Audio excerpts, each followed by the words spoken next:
A real quick shout out to the guest speakers on the Pixel Panel episodes of Retro Reloaded. These are heroes that don't wear capes, but maybe some of them they do. They've been filling in for me doing episodes each week so that Retro Reloaded thrives while my voice problems cease to exist for months. Thank you all for being such a great community. Also, quick shout out to our grandstanding 64-bit legend Zero for being such a great supporter of the show. Mega Man should be jealous of the camaraderie. Then at the 16-bit adventurer tier, we have many longtime warriors, including Marcus Q, Gage, Tetrafolly, and Oriok. Then we can't forget our 8-bit explorer time with longtime supporters such as Wobeeyert, Ware Coon Warden, Gaming Quarterly, Big Nick Dika. Again, thank you for everything.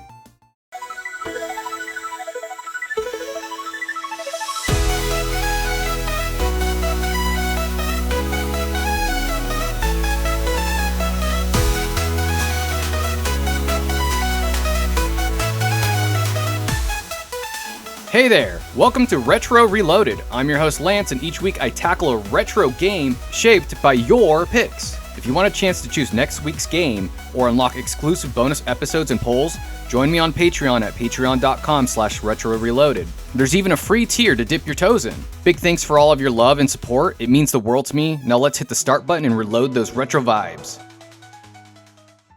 And with all of that out of the way, welcome back to another Retro Reloaded Pixel Panel. I'm your ever-returning guest host, Wobeeyert. And again, Sunny, introduce yourself. Hello! I'm Sunny, or otherwise known as SummersetBanjo. I'm a gaming enthusiast, and I'm happy to be on another episode of Retro Reloaded. Welcome back, Sunny. It's nice to always hear your voice. Well, it's a pleasure. Our next guest, he's a returning one, RinoDino, as everybody calls him, RinoDino, though. Oh, thanks for having me. I'm RinoDino, like you said, and I'm a Portuguese gaming enthusiast who also likes to watch movies every now and then, and has a YouTube channel by the name of RinoDino64. You can find it, I do some commentaries, and occasionally random videos, like me doing Portuguese dubs. So, are you the 64th in line, or is the Nintendo 64 just the most influential console? Yes. Gotcha. And last and certainly not least, we have Mo. Mo, introduce yourself. Hello, everyone. I am, as he said, Mo. I am. How can I describe myself? I am a cinephile and a writer. I write really long novels, and I can also write comics. I have so much hobbies that I actually kind of forgot about my own major for a while. You can find me on YouTube with the same name, M.O. And that's all. All right, well, guys, today we're going to be discussing the games that made us.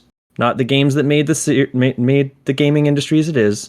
Not the games that affected everybody in the world. The games that made us as gamers. I'll start it out with the first game that left an impression on me. Now, I got a Super Nintendo when I was, oh my goodness, probably like 7. But before that, I remember, and this is funny because it kind of goes in a circle here, but the first game that I remember really wowing me was at 2001. I went to my uncle's house in a different province, and he had an Xbox. And I'll give you one guess as to what game he had on that. Halo 3? Well, it was 2001. Halo. Oh, shit, sorry. Halo Combat Evolved. Lance, can you bleep that? But Halo Combat Evolved. I messed up. It's okay. We can always cut that. Okay. When you get off the dropship and you step out into the world, and there's this huge ring spanning the entirety of the sky, this young little 7-year-old me was just blown away. And like, you know, I watched movies and seen 3D effects before, but I never was able to move around in it. And you're this big hulking green guy with a gun, and then there's purple and blue aliens, and they're shooting energy at you, and then you jump into a warthog, and you just start driving, and you do crazy jumps and stuff. Man, that's probably the start of when I was like picked up a game, and it just started sinking its teeth into me.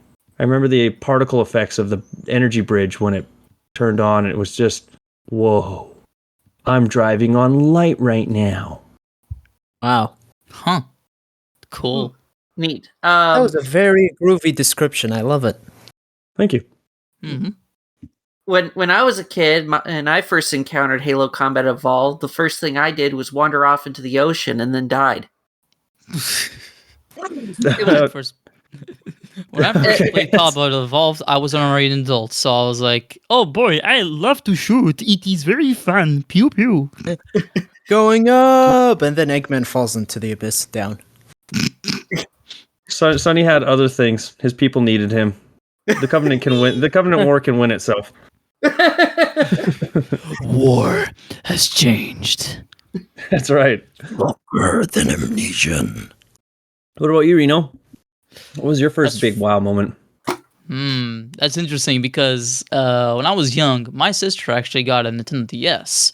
But none of the games on there really wowed me. It wasn't until I was able to get a PlayStation 3 for Christmas of 2009 that it was originally for iPad because, oh my god, it's bit cute, but it came alongside a game called Ratchet and Clank Quest for Booty.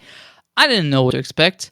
I hadn't played a game like it, and it was my first ever 3D platformer, and when I played, even though I had difficulty adjusting to moving the camera at the same time, it was cool. Honestly, I liked the characters, I liked the environments. I was so curious on it that I grabbed out demos of other games in the Ratchet and Clank series on the PlayStation Store, and really just came to love the series because it had a nice mix between platforming and pew pew pew, and it was just in this sci-fi setting that I actually really liked compared to science fiction in general. So I'd say that was my first big wow moment for me. It's like, wow, video games are cool. I like.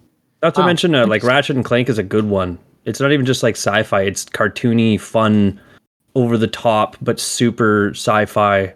It's a good blend of genres. Mm-hmm. Mo.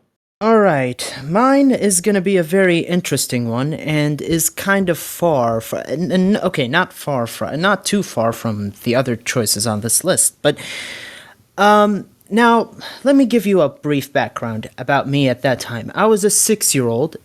I barely spoke any English, and I had absolutely no interest in anything other than books and Tom and Jerry games on the internet. So I wasn't aware of any sort of console until my brother came back home with a PlayStation 3. Now, I had absolutely no idea what is that. I had absolutely no idea what the heck is that. But I just blatantly ignored it and went back to my books. Later, like about a week into me going into kindergarten, I came in and watched my sister play a little game that some of my generation know called Little Big Planet. Now, oh yeah. Now I was kind of mesmerized by it. She was playing The Gardens, which is like, if you're a Little Big Planet fan, you know that stage is very cozy and happy and lovely and all of that stuff. It was the game that actually taught me that X means jump, and square means inventory, and the basic PlayStation controls. But I want to actually talk more about Little Big Planet 2 because that is the game that I actually loved more than the first one. Because a lot of people, when they talk about Little Big Planet, they think of the community levels. They think of how fun they are. But I beg to differ. I actually liked it more because of the characters. I had a very soft spot for Clive Handforth, who is basically this calendar dude with paper clips for limbs and an eraser for a body, and then a calendar for a head. He was very cynical, but in like a very wholesome way, in a cartoonish way, in a Squidward way. The story was decent. I mean, a group of guys trying to get their creativity back from a huge evil vacuum. It rules, but most of what the people remember about it is the ability to create any type of game, which I grinded my head on doing. I made so many levels that my moon would get full, but I can't post them because I don't know what online gaming is, and Stephen Fry was just was speaking gibberish to me because I didn't know any English. So yeah, that was my first experience with gaming. I remember Little Big Planet. I went to my buddy's house on a weekend once, and he was playing this little game, and I was like, "The heck is this?" It's Little Big Planet. We were like teenagers too. We were like 16 at the time or something. And I'm like, "Dude, come on, what are you doing? Let's play something. Let's play Borderlands or something." He's like, "No, just try it." It was a really charming, cute little game. Yeah, it was really cool. Little Big Planet was actually one of my first PlayStation 3 experiences around 2011. I got it for free because of a hack that had happened to PlayStation servers, and they were offering a game for free. And I got that one, and even though I played online a bunch, I still remember struggling through the story mode and not beating it until years later, but still having a bunch of fun. My first experience with PlayStation 3 was when they teased us with Final Fantasy 7. Ooh. Little Big Planet is on my long list of games that's on my backlog to play. But I remember back when it originally came out, and somebody did a whole custom level paying homage to the microwave scene from Metal Gear Solid 4 using nothing but Little Big Planet assets.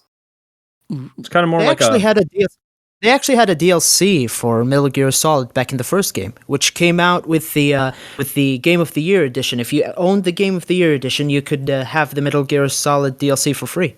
I remember liking it because you could get Final Fantasy character costumes in it. Hell yeah! Also, I can do a killer Clive Handforth impression. Go ahead, make my day. All right. Well, looking to build an army, are you? Indulge me as I approach down memory lane. Welcome to Retro Reloaded. Impressionists available. Absolutely. I feel the sentiment, Sonny, with the backlog. It's more like a back book series at this point. Yeah, I have whole bookshelves of games that I have yet to play. Yeah, it's more like an ongoing. It's like one piece of backlog games. It just doesn't end. If you wait long enough, it's going to be bigger than the Library of Congress. It might, yeah. I think I probably have enough Switch games alone that could probably last me a lifetime. Damn. Oh yeah, I think you mentioned that in our. If you only had one gaming console, you said, "What were you stuck with, Sonny? Is it the Philips CDI?" Holy shit! Absolutely, the best system ever Philips made. CDI. Can't wait to play some of my favorite games like Hotel Mario. No. So, Sonny, when did Star Fox first change your entire personality, or was there a game before? When did you become a furry? Oh, probably the moment I discovered the internet. I feel that. Who because didn't? When I first discovered the internet, Google Safe Search did not exist yet. Okay, so let's get. Sonny, what's your first big impression game? Okay, well, probably the very first video game I ever played, which left an impression on me, which was Twisted Metal 2 for the PlayStation 1. Oh my god, how are you not a serial killer? Holy shit. Wow. Yeah, so basically what happened was I was at a church, and one of the prominent families there at a church was hosting like a pool party. Well, I was only 3 or 4 years old, so I really could not. I really wasn't really big enough to enjoy the swimming pool, and I didn't really have too much to really do there at the party. But I still wanted to be there. And so the people that was hosting the party, they were like, "Well, we have a game system in one of the side rooms. You could play that." And like I said, I was 3 or 4 at the time, and so I agreed to play that. And they had 2 games: SimCity 2000 for the PS1 and Twisted Metal 2. Huh. I think I got whiplash from that story. That was all. That was Yeah. that was a roller coaster. Yeah, and so I played I probably played SimCity 2000 first, and it has very neat aesthetics and vibes, but it's like incredibly slow. And as a 3-year-old, I had no idea what I was doing, so I would always just trigger like the disaster mode and blow up the cities with volcanoes or alien invasions. So How are you not a serial killer? How is this not your Catcher in the Rye? This is his villain story. Holy At already 3 or 4 years old, I'm impressed. And so then I switched over to the other game, which was Twisted Metal 2. And Twisted Metal 2 is quite the game. It had the comic book style animatic intro alone is pretty memorable, but getting into the game itself, I was able to understand what I was supposed to do and how to play it much quicker, more easily. And I think one of the first maps I did was like the Antarctic map, and I always remember that being really cool because parts of that map will like sink into the ocean, and so throughout the whole level, the map gets smaller and smaller and smaller until all that's left is just a single iceberg. And so yeah, I would drive around, try to destroy the other vehicles, and try not to fall into the ocean water. And and so that was probably one of the first video games I ever played. It's one of my earliest memories of video games, and so yeah, it left a big impression to me. And I don't know, a year or so later, they were getting rid of their PlayStation 1. They didn't give me the console, but they did give me the games that they had. So some of the first games I got outside of Star Fox 64 was Twisted Metal 2 and SimCity 2000. I just love the idea that there's like this church party going on, and then they're just like, hey, does the little one want to play a game? And it's like, yeah, okay. It's like, here, kid, here's 2 games. Here's SimCity, and this one with a flaming clown skull on the front of it. Yes. And guess which one the kid gravitates to? And guess which one the kid gravitates to more? Definitely not Weenie Hut Jr. Damn, Sonny, like 3 or 4 years old, blowing up cities. I like to imagine in my little fan fiction in my head that Sonny accidentally made like the perfect society at like 3 years old, but he just didn't know what he was doing. Accidentally became a perfect world leader, but then he's like, I'm just gonna make a volcano blow up. Side note from my story, my first game wasn't Halo, but I feel like it's a cop-out to say Pokemon, because that was probably the first big thing. I can't say Pokemon got me into gaming, though. Pokemon got me into further Pokemon. Do you know what I mean? There's gamers, and then there's Pokemon people. Yeah, like I'll play the entire Pokemon series. I have a living dex of all 1025, but I can kind of consider Pokemon its own thing. Yeah, if that makes sense. Yeah, I could see that. Like, for example, I got into Pokemon. I got into Pokemon through the anime and the card game. The same. I didn't actually play an actual Pokemon game until probably 2006, and it was Pokemon Yellow. Oh. What? I only played Pokemon Yellow like 2 years ago, but I was in love with the anime and I was in love with Team Rocket. But a side note for my story too. Neither Little Big Planet 1 nor Little Big Planet 2 were my first games. It was more like what was the Crash game that was on Game Boy? Well, there's 2. There's Crash Huge Adventures, and then there's Crash Entrance. Mm-hmm. I think it was the former. Because I distinctly remember you falling into an icy cave, and there was this bear just running towards you. That is the only image that I remember distinctly from that game. And how do you not have nightmares? Yeah. Sonny, you blew up cities. It scared me as fuck. I can't blame him. It scared me too. I wasn't able to sleep for one night because that bear looked scary as heck. But this is actually my earliest memory of any game. Actually, yeah. What is my earliest memory of any game? Probably I'd say Mega for Man m- 7. I'd say for me, my earliest memory was probably either watching my sister playing Nintendogs or Pokemon Pearl. I would later pick up the save file and play through most of it up until I got stuck at like the Elite Four, and then I was like, no. Years later, I was like, let me delete my save file, start anew, and actually train my Pokemon correctly this time. I got bored after 2 sessions. Oh, that's fair. Pearl and Diamond they're fondly remembered for me, but I don't really like going back and playing them. But The only Cynthia, Fun- more like Cynthia. Mm. Ooh, woo. She's the champion fun- for a reason. Sound effect. For me, Pokemon Snap is the only Pokemon I care about. Fun fact: Mega Man was actually based on Astro Boy. Yes, Oh, yeah, yes, it was. I think that's a pretty well-known fact nowadays. I forgot until just there. Thank you for reminding me, though. Oh wow.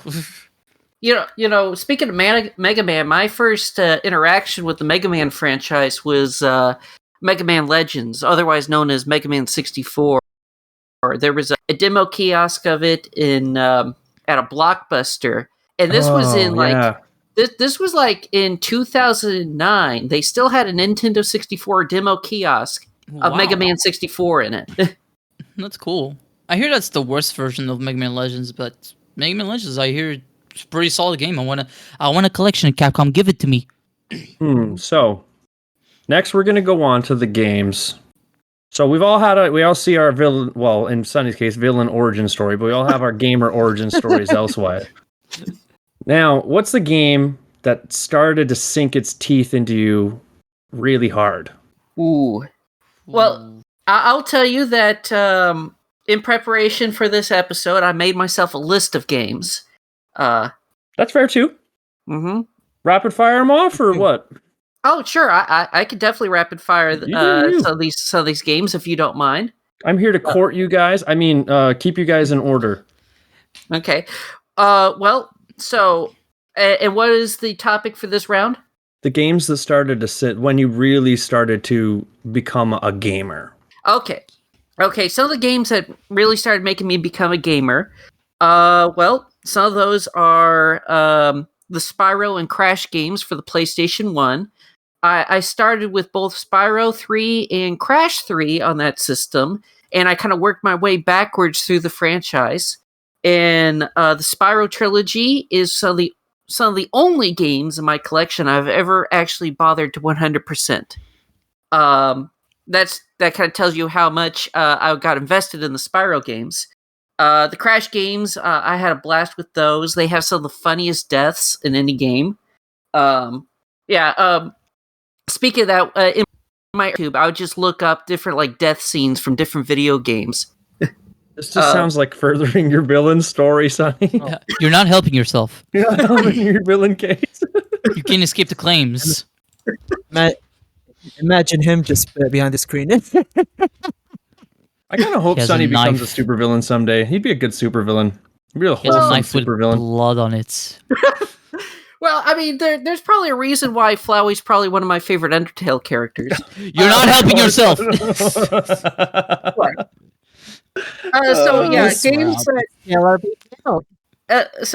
Games that really kind of started me as kind of like a real gamer. So the Spyro Crash, Banjo Tooie, Banjo Kazooie. I really love those games. They're some of my favorite for the 64. I actually like Banjo Tooie more, mainly just because of the scale. Boo. Nope, not boo. Unboo. Boo. No, I'm with you, Sonny. You're not Thanks. alone in this corner. Boo. Thank you. I really love Banjo Tooie, and that's actually part Love of Banjo where Tooie. the Somerset Banjo comes from, because the banjo part is from Banjo Tooie. Not Banjo Kazooie. What? No. But Not I love Somerset Banjo Kazooie. Kazooie. I just like Tooie more, just because of the No, that's fine. scale That's of the- fine. Yeah, scale of the world and stuff. Same way I really like Mario Sunshine. Hot take, Oh. I actually prefer Mario Sunshine over Mario 64. Yeah, we talked fair. about this in a previous episode, actually. Yeah, and How I much do you go for the blue coins? I got really far in trying to 100% Mario Sunshine, but I eventually stopped. But I got like a 90% completion. Yeah, it's those Not a bonus real levels that gamer. really chaff your cheeks. Yeah. Poison River sucks. But yeah, Mario Sunshine. I just love how that game looks. I love how it Feels, plays. the setting. Yeah, the setting and stuff. And also again because of how it feels like an actual world, an interconnected world and stuff. Mhm. Other games, Paper Mario. Paper Mario, the first one on the 64, is the probably the game that made me a big Mario fan. It's also one of the few Mario games that actually makes it feel like the Mushroom Kingdom is an actual, like, living, breathing world. Like a You like know? a kingdom, not just Like an actual castle and kingdom. jump around. Yeah. It's and another thing is, I also really like how Paper Mario feels a little bit more grounded compared to like later Paper Mario titles. They really emphasize the paper part in like the following games, but not so much the first one. And I actually kind of like it for that. I like in Paper Mario, just to piggyback on you, what I always liked about that series is that they kind of give you more like backgrounds to the villains, like the bad guys you always fight. Like Goombas aren't all bad, neither are Koopas, Boos. They're like there's good ones and then there's neutral ones and there's ones that follow Bowser. And I really liked that. Yeah. Also, it's like one of the first Mario games to actually give Bowser a personality. Other than, I'm big and bad, Super Mario RPG made him cry. At least there was that. Yeah. But I mean, that's the predecessor to Paper Mario, so. Yeah. Well, to be fair, fun fact, Paper Mario, for most of its development, was originally going to be called Super Mario RPG 2, but then they changed it at the last minute. One of them was drawing a new concept art, and he drew a paper diorama thing, and they're like, "Hey, that looks cool. Yeah. We should do that." Yeah. Some other games. So some other games, Medal of Honor Frontline and Call of Duty Finest Hour. They were the games that introduced me to the first-person shooter genre, and I became super hooked onto first-person shooters, even to this day. And both of those games are really good console-based first-person shooters. They're on the GameCube. Of course, they're on the PlayStation 2 as well, but I definitely really enjoyed the GameCube versions of both those games. Medal of Honor Frontline has a really great soundtrack and a fun set of levels. It was also the last game that was made by the original Medal of Honor devs. And also, Call of Duty Finest Hour. It is the first Call of Duty game I played. It's also one of the more unique ones because it's kind of hard to describe. If we ever do like an in-depth episode, I could probably go into more in it. But one of the cool things about that game is, okay, so you start the first level, you're playing as a certain character. Then like near halfway through that level, you will team up with another side character. And then you complete that level. Then the next level, you actually play as that side character that got introduced midway through the first level. And so you play as that side character in the following level. Then that side character meets another character halfway through that second level, and then you play that character in the following level. Is that It's just the whole really game? cool. You just switch characters? Yeah. So the whole game, it's like level through level, you're playing as like it's a really kind of cool presentation, and it's a very fun first person shooter. It's one of the few I've ever really seen kind of present the story in that manner. And another interesting thing is Call of Duty Finest Hour had a real troubled production, and so you can tell as you play through the game, play through that particular game, because the game just kind of ends. It has no real ending. It just stops. And when I played through it, I was like, that's it? Did I like maybe not like complete an objective? No, it just kind of ends. But it's a good game. It has a really good presentation, especially like the first half. And another is of course Sonic Mega Collection for the GameCube. Oh yeah, we did talk about that one, didn't we? Yeah, and that one was my first real experience with retro games, like games older than what I grew up with, which was like the PS1 and 64. And it was also where I went from being like a fan of Sonic, where I like, I played Sonic Adventure and Sonic Adventure 2, to becoming like a huge like Sonic mega fan. And I absolutely enjoy Sonic Mega Collection. It's still one of my favorite Sonic compilations, and it's also still one of my favorite GameCube games. I guess I'm a bit older than you guys. Yeah, I guess a retro introduction to you guys is different than me. yeah. Of course, a couple Actually, of the others. youngest one here. Yeah, couple of others. Half-Life 1. It's still one of my favorite franchises. In the when everybody was praising Halo, I was talking about Half-Life. I was a huge fan of that series. It really kind of impressed me on how they did like interconnected levels and stuff, and how they how it told its story. How it was like, I just really liked Half-Life 1 and also Half-Life 2.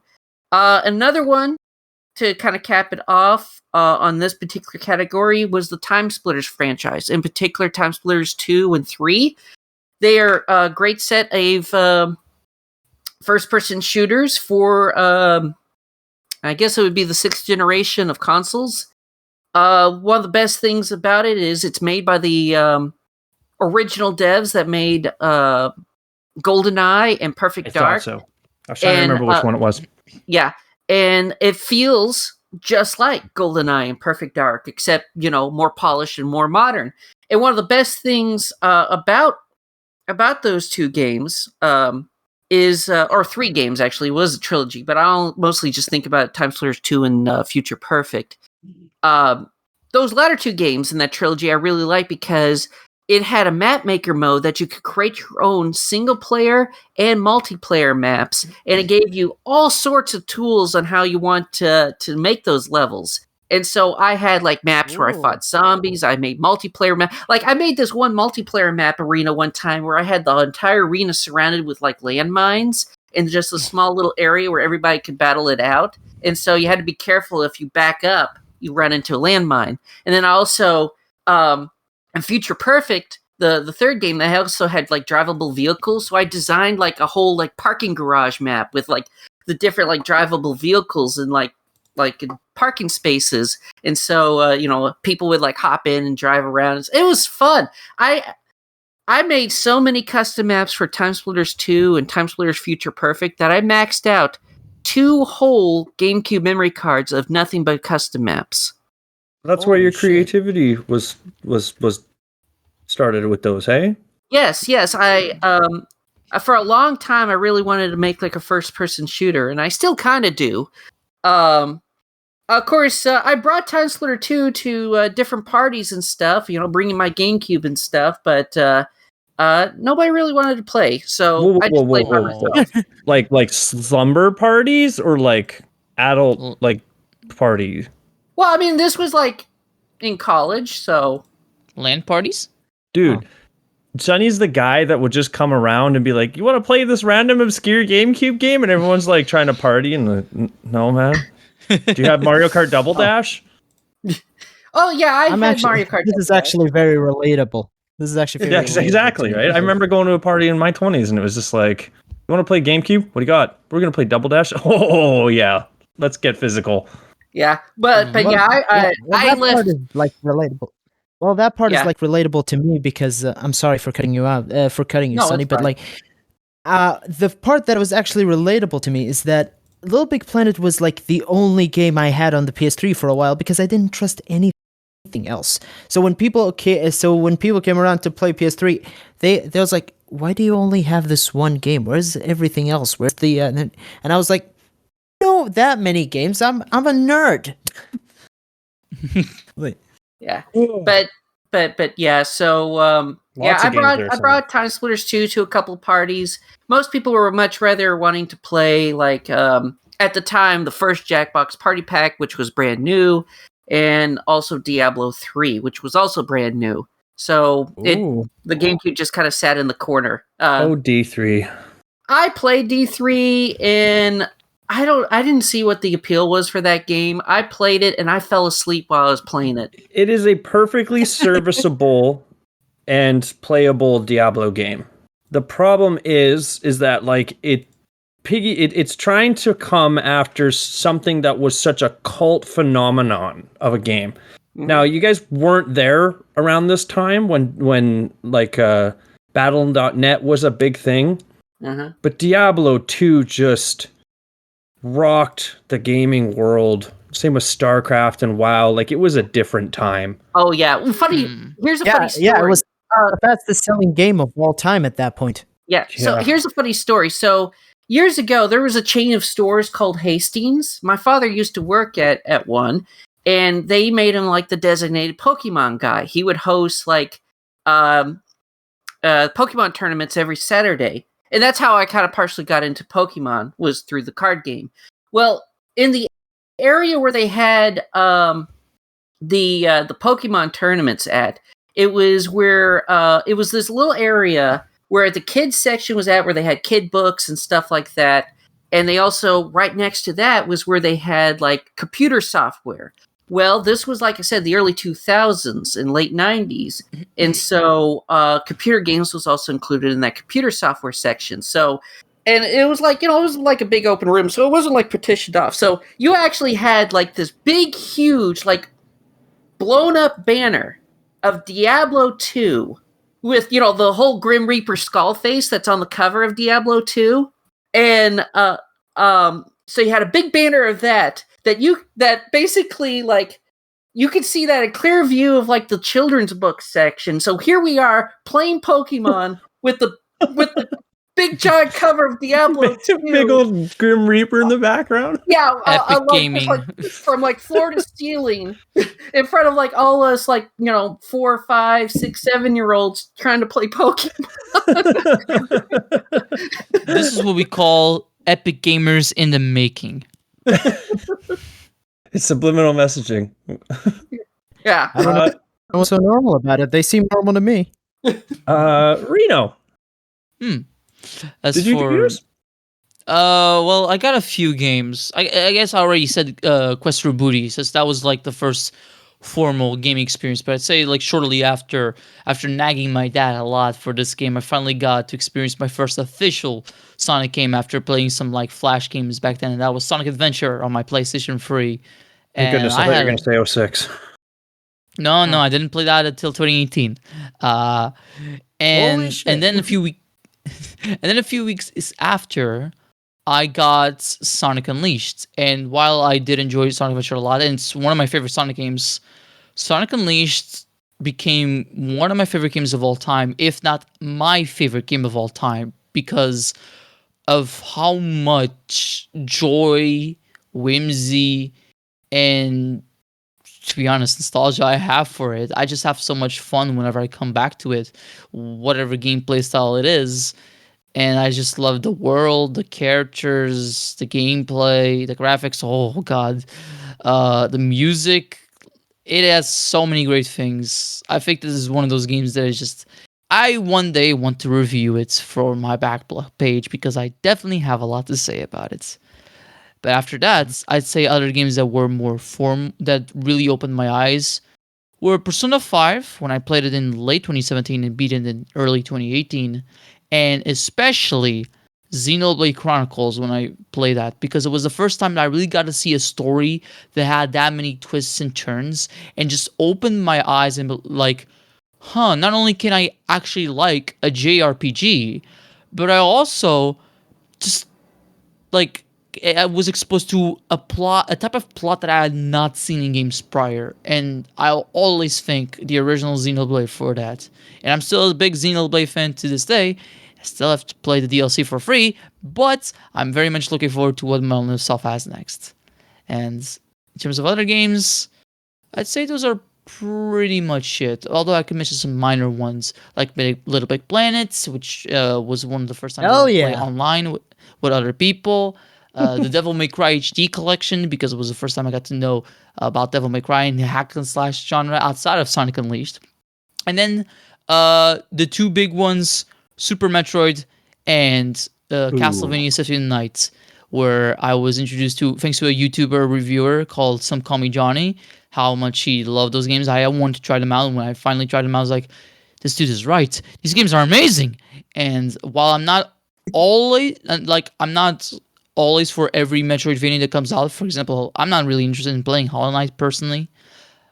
These two games, I can play them so much. I love Symphony of the Night. I love Super Metroid and the Metroid series as a whole, and the Castlevania series as a whole. And they're just so fun because of their movesets, the map design, the characters, even the voice acting. I like Alucard's Robert Lagarde's performance as Alucard in Symphony of the Night. Lines like "Demon, death is too good for you" are legitimately pretty good. And then you have He's a man. a miserable little pile of secrets. But enough talk. How about you? And then you have actors that sound like porn stars. Please don't wait us. Absolute cinema. I love it. And of course, Ratchet and Clank Ocarina of Time, but that is more of an extension of my Quest for Booty talk. And that is also one of my favorite games of all time because for me, it is the definitive Ratchet and Clank experience. So That was Good. the best Another talk Metroid about lover. game I've heard. one last one, because this one is also pretty formative. Virtual Racing. Really? Yes. I played that one on my Nintendo Switch in 2019, and when I was young, I was not really into racing games because while I did like cars even before I went to gaming and became more into gaming, I didn't like the idea that you always had to like place first. I know that's not actually the case, but my young self thought about that. It's like I don't like that. I was always pressured to be like first, you know. But then Mario Kart 8 came into my life, and I enjoyed that. But you know, I was like, do I really want racing games? I heard about Sega Ages on the Nintendo Switch. I heard that Sega were planning to re-release a bunch of games. They didn't do that many, unfortunately, but they did Virtual Racing, and I was intrigued. It was one of the first 3D racing games ever made. It's very polygonal as shit because of that. But when I played it, it's like it's one car and 3 racetracks, and yet the handling is perfection. The racetracks are super well designed, and because of the difficulty being so high on the intermediate and expert tracks, you know, it was very hard getting first place. I played it so much throughout months. And when I finally got that victory, I felt super satisfying. It taught me why the arcade philosophy prevailed as much and why, to this day, I admire a lot of arcade games and arcade-like games like my darling Burning Rangers. But also, it taught me that, yeah, racing games are awesome. You should play them. And Virtual Racing was the start to that. I have so many fond memories. And it's a game that I highly recommend, even with its oversimplicity. It's amazing, honestly. It's one of those games you just gotta play. I love Virtual Racing. Man, Sonic Unleashed is the favorite Sonic game. Virtual Racing. You got an interesting backstory. Yeah. Yeah.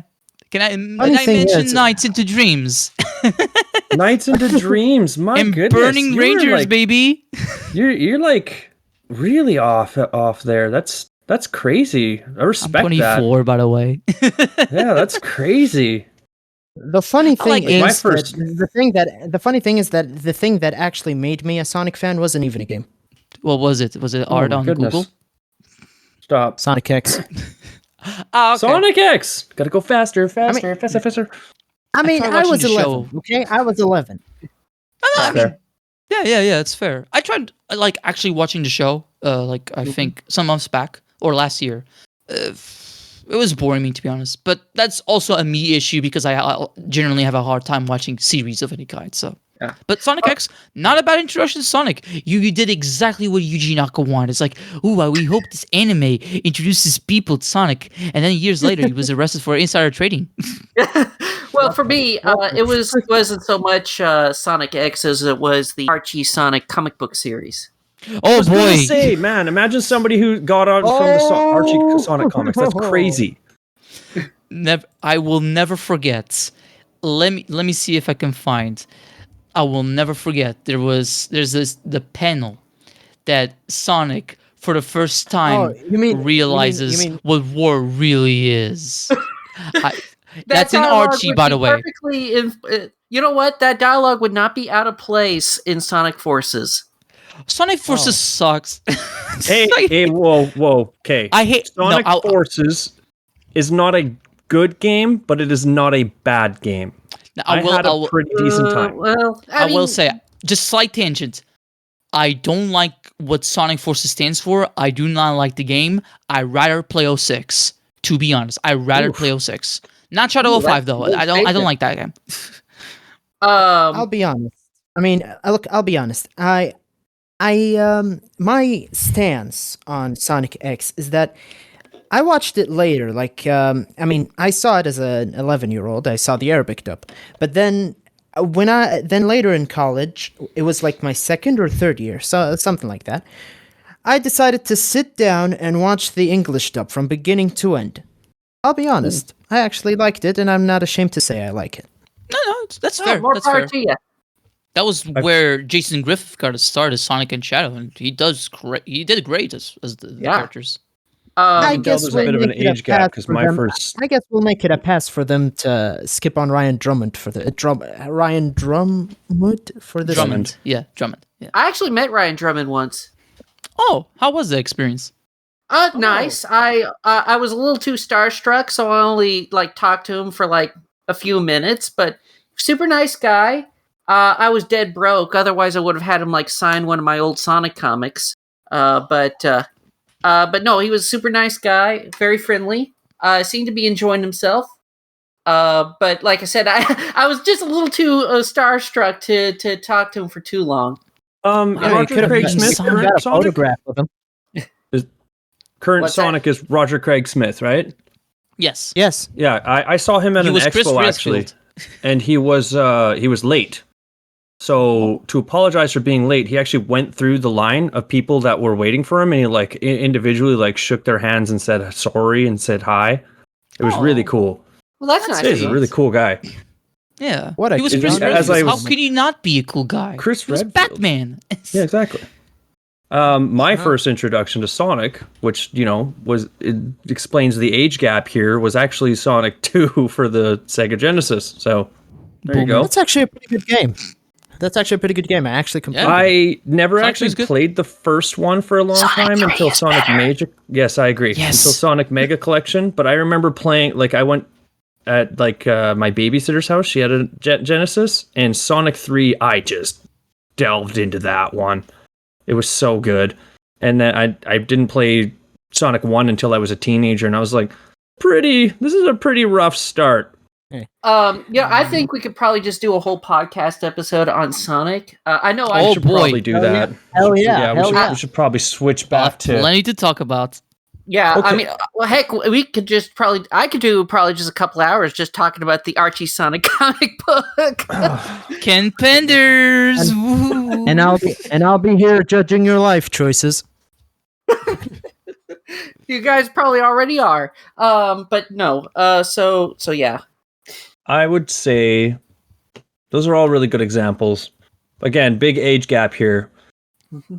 But I remember one of the first games that made me realize you could do, as games were evolving as I was growing up, there was one game that stood out to me for being able to make choices and having an impact on the world, and that was actually the original Fable. And I love the series. I still play it to this day, once a year or so. They just switch between the games, but because I had played Ocarina of Time before that, but Ocarina of Time is, especially in an adventure setting, a lot more linear. You can explore and go around, but when it comes to, you don't get to make choices, right? You don't affect the story except for progressing it. Whereas Fable just starts you as a kid and then you immediately get choices. And being young and being able to make choices in a game that change the way the world looks at you and the way your character looks, and thinking about the decision of, do I want the strongest sword in the world or should I kill my sister? Very... I mean, is that really a choice? I mean... I remember because I'm always a good guy, but my late cousin Tyler was always this... would write. Yeah, my late cousin Tyler was this chaotic, evil character. So he gets to the end and he's like, you can kill your sister, you can strike me down, and the sword will be more powerful than you can imagine. Or you can throw it in the vortex. And he farts on her. He just swings at her and kills her. I'm like, man, we are very different people. Very different people. That's a very weird This was Palpatine spoof. Yeah. The Force Fart. Coming soon with Disney Plus. Yep. Don't give them ideas. No. They'll raise the price again because of this show. But the next and final segment for this is the games or the situation, Wait. I haven't said mine. Are you sure? Yeah. I am sure. Yeah. Yeah, let them have a turn. Lance, ahead. cut that up. It's fine. It reminds me of my old middle school days. Anyways, Oh. it's okay. This is now to accentuate the age gap between me and Wop even further because I'm the youngest one here. If you can call 10 years old, if you can call 10 years ago retro, I'm hoping you do, then these are not really retro, but I'm just gonna say it out loud. I had, like, certain categories of games, like, there were the games that were, like, not really that serious, but, like, fun to do just because you actually want to you actually get a good laugh out of them. I remember Octodad being like one of those prominent games that actually were one of that kind. You know, you just play the game, you're frustrated, yeah, but the game's story is really funny and wouldn't feel out of place in an 80s as an 80s film. But there's also now. It's very, very, very hard for me to speak about this category without mentioning Undertale, but I'm actually gatekeeping it for the next segment. So I'm going to be talking about other games that I actually had fun with because I'm not really that much of a gamer. I'm going to like shout out like multiple games that actually got me more into being more of a writer than a gamer. Because I'll be honest, I'm not that much of a gamer. There was this 2017 game that is not really that popular, but it's like a mix of a platformer and an RPG. It's called Night in the Woods. Now, this game is like this game there's not that much to actually like play through in it, but there's a rhythm segment in it where you actually where you actually play the songs that the gang is playing. This actually helped me with my with my timing when I do play like certain games that require rhythm, and which also helped me in Undertale Yellow because there's a segment in that is actually really, really hard. What else? I mean, there's not that much variety where I am from. Most people that I meet are either playing, Call of Duty, Minecraft, and Rocket League and FIFA, and these stuff. They're not that varied in their choices. But what I am glad about is that after post 2021, I wanted to try everything. Because I wasn't really that varied in gaming, and that's when I got into emulators and played the first two Sonic games, which actually made me understand more about retro gaming as something a lot of people love. But this is actually a very hard category for me because I thought all day about it, and there's not a specific game that I would stick to say that, yeah, this game really made me a gamer. Or I could go on and say that I played so many Crash games that I actually didn't mind playing anything. That I actually didn't mind playing any type of game. I could say also, this is a very, very recent example, but Deltarune. Now, how do I put this in words? I'm a writer, so just like I said earlier. So many of these games taught me English and also taught me how to construct a story and how to develop rhythm in the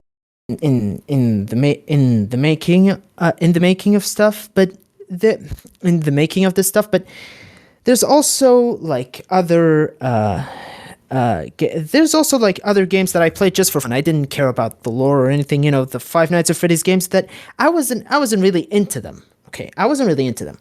But when they came out, everyone played it just for the sake of getting scared. Even people at my neighborhood, even though I'm actually not that I'm not that proud to say that it was the game that actually turned the heads where I live to actually go more into indie gaming, because nobody knew about indie gaming before Five Nights at Freddy's came onto the scene where I am. Of course. I have a funny story about Five Nights at Freddy, if you indulge me for a moment. I did not learn about the Five Nights franchise until somebody basically pulled a prank on me. They sent me this fake screenshot of what looked like some sort of weird, like, Chuck E. Cheese dating sim game with a link to it. And I was like, oh no. Who would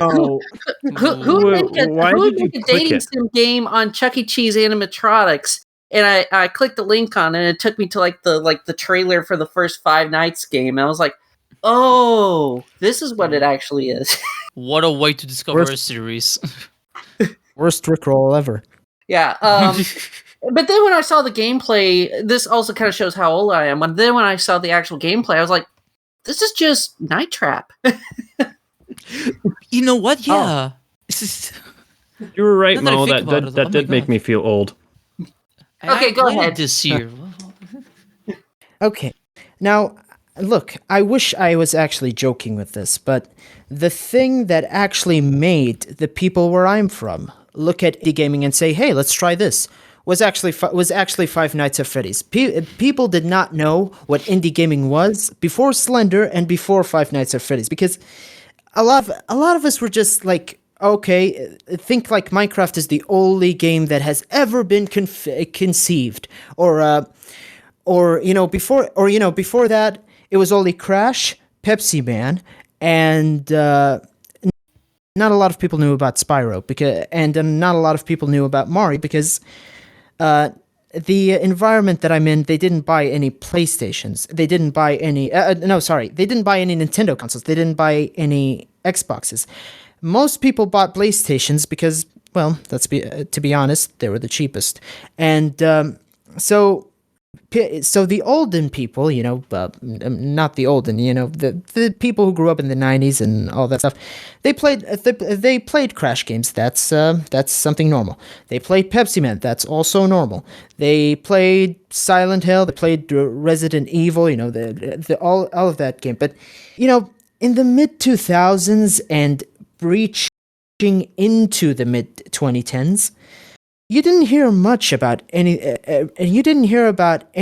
other than AAA games, and that kind of ostracized me as somebody who had Little Big Planet as his first game. I saw a lot of people, play, things like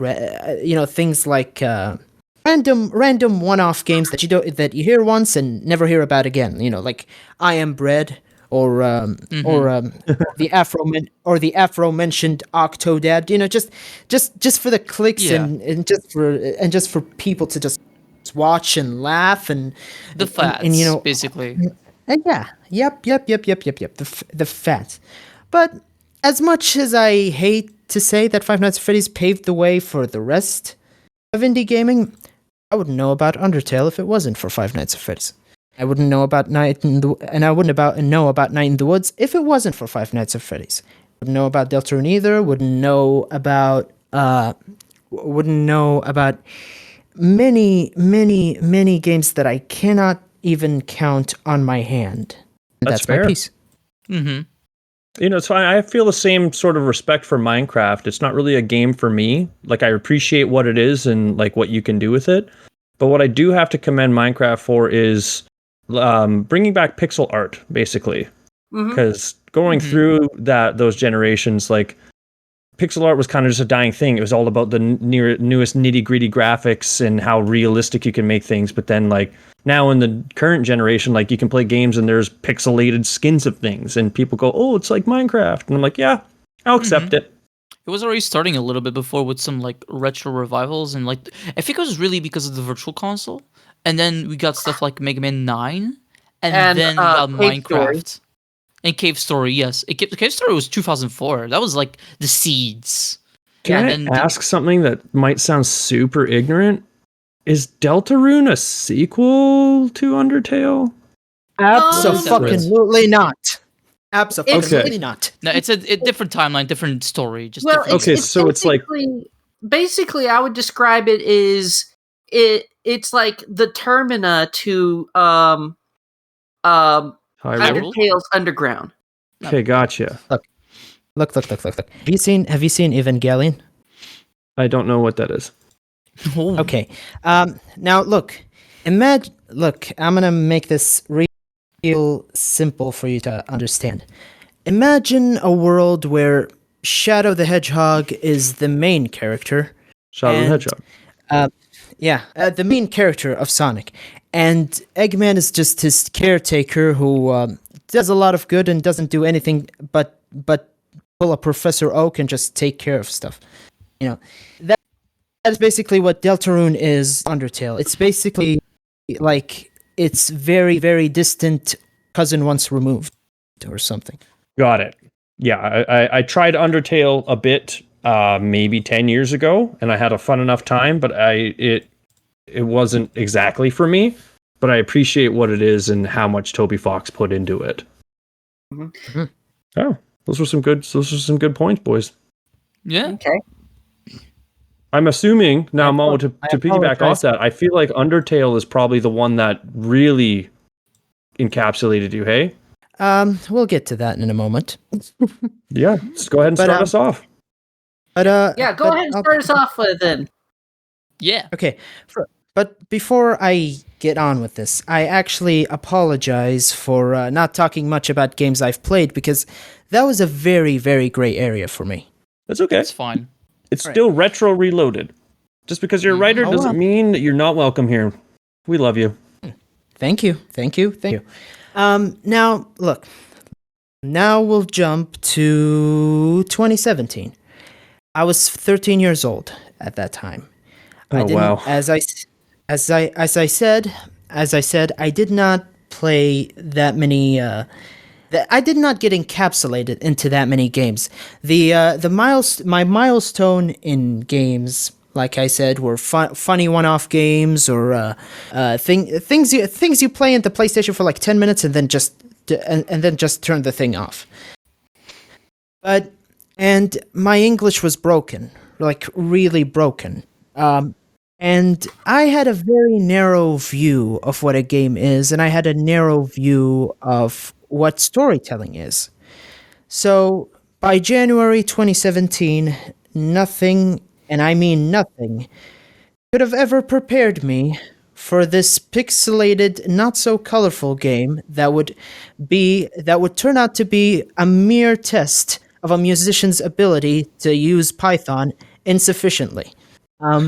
Yes, it's a well-known fact between us coders that Undertale is not coded in a great way. It's very, very spaghetti-like coded.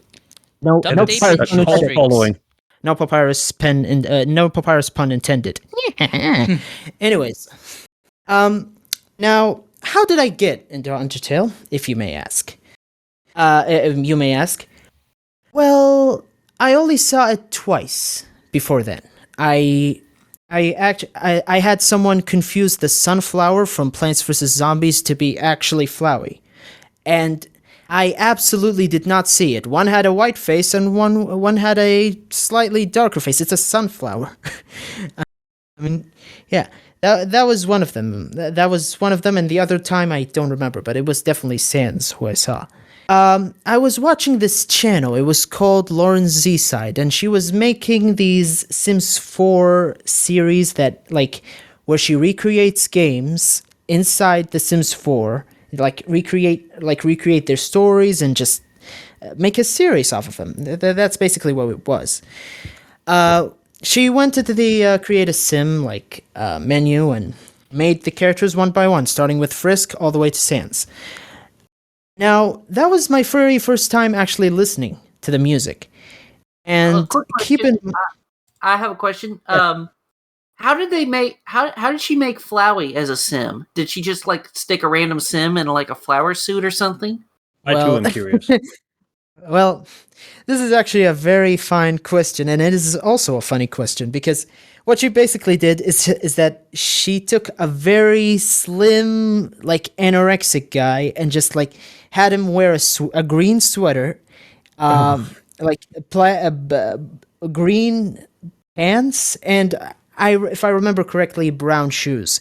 And she made him the most blonde person I have ever seen, with a flower crown right above his head. It's actually surprisingly good in character. It's surprisingly in character.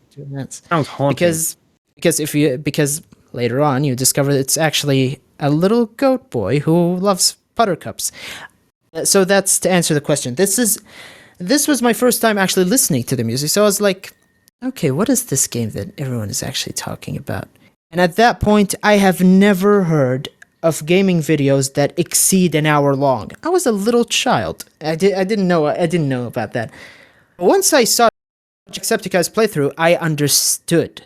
I understood why some gaming videos take an hour long, because, well, the game is fun. You can't. No game of this caliber can be played in quarter of an hour and cut it, send the video, we're done. No. So I actually got very, very captivated. It blew me away because I did not understand you could actually make a story like this. I did not understand that you could make characters like this and have it be engaging and funny and that. But despite all of this, I wouldn't be able to play it until August or September of that same year, because that's when it came out on PS4.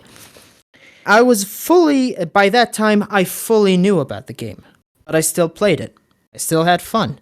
I was still blown away, and I was in love with the characters. And yes, for the longest time, I had Alphys as my favorite character, because I was a very, very nervous nerd.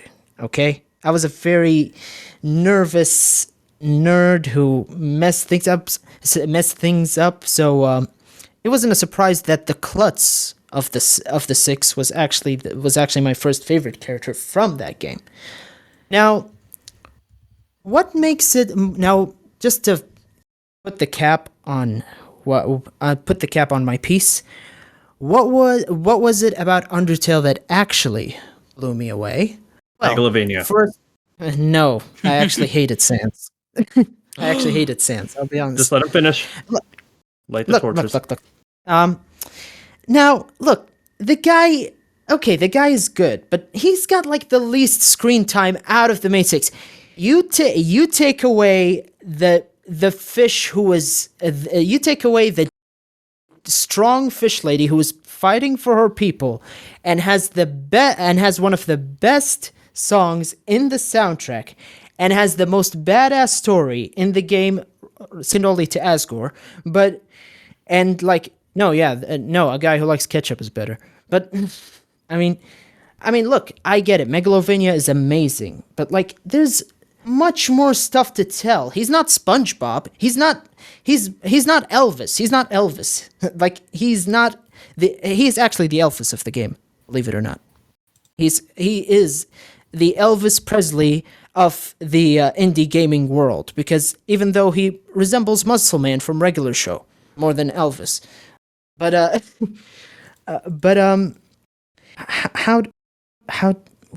was I again? Now,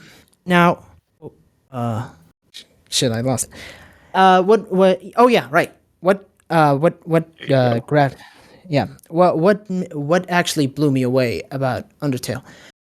Now, like I said, I didn't know you could write characters like this, and I didn't know you could make stories like this. And I was like, if that little game blew my hair away, then what else have I been missing out on? What else have I not played? What else have I not tried?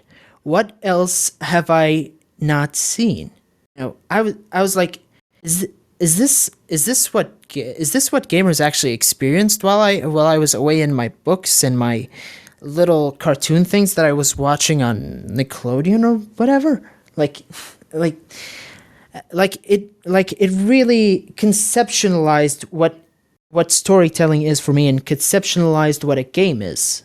What a game is for me, because this game proved that you can, as a one person and a little person who not helped that much, Temmie Chang, you could actually make something that transcends not only the Western world but also the entire world. Because, I mean, it's a very, very rare thing to have an entire Japanese orchestra play your 101 songs and get to meet people like who was the guy who made Super Smash Brothers? Masahiro Sakurai. Yeah. Yeah, that guy. Sorry about that. I'm not that. No, I don't have that much knowledge on Nintendo stuff. Okay.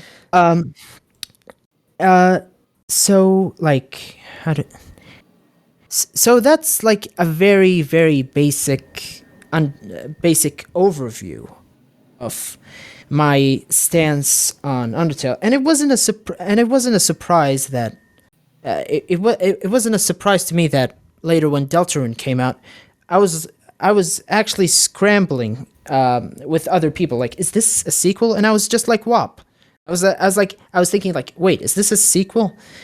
Because we're at the surface and we watch everyone else like nothing has ever happened. They're actually on the damn surface. Like they're actually like their lives are okay. They're up there, and just like how Flowey said, just let them go. Let Frisk be happy. Let Frisk live their own life. But only 24 hours later, we would find out that this is actually wrong. So yeah, this is the game that not only blew me away, it taught me half of my English. It taught me half of my ability as a writer, and the creativity that I gathered from playing Little Big Planet over the years blossomed with this. You know, I understood every single character, I understood every single character and where they came from. I understood where Alphys was coming from. I understood where characters like Asgore came from. Because if you understand hard to understand characters, like someone who actually killed 6 children just so he can give his people hope, or a scientist that not only, or a scientist who, I'll be honest, she didn't do that much wrong. I mean, what's better? What's better? Letting people die, or actually have them come back, but as like mixed versions, like mixed with 16 other people? She still didn't kill them, and I also understood that if you wanted to give like hope to the people that you live amongst, you fight for every single ounce of your freedom and all that stuff. Like I actually imagined that it wouldn't be out of place as a 90s anime is what I'm actually considering the game. That's it. Wow. Undertale really left an impact. I was like Papyrus more. I know a friend who's in a pretty similar position who also loves Undertale and also loves Papyrus and Sans. So there's that. I like Sans.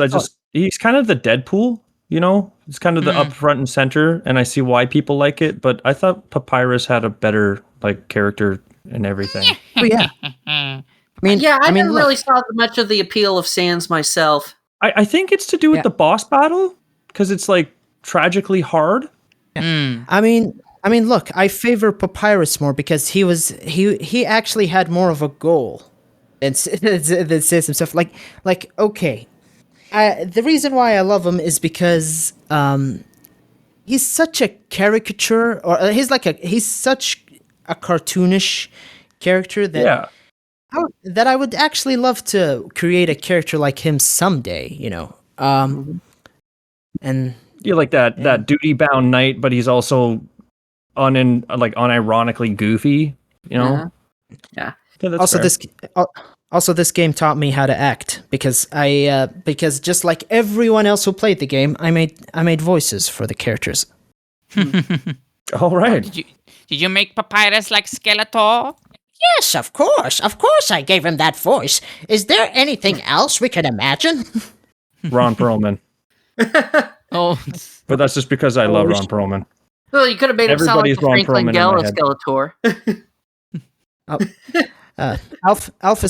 Alphys is my favorite character to voice because I get to be this very klutzy character who just speaks very, very nervously and just goes around all over the place and has this very huge crush on this huge little fish. that is Okay, great. Holy That shit. was actually really good. Yeah, that was Yeah. really Like, as good. somebody who loves voice acting, keep that one in the pocket. That's a good Yeah. one.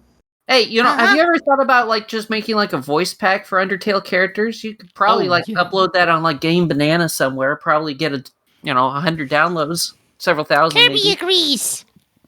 I'll actually look forward to that.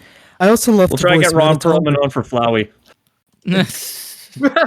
War never changes. If Lance Also ever love- does an episode of Undertale, he should probably have you as the guest. Yeah, that's kind of an easy pick, eh? Of course. I also love to voice Mettaton because I get to be I get to be the biggest diva that has ever been conceived in the history of mankind.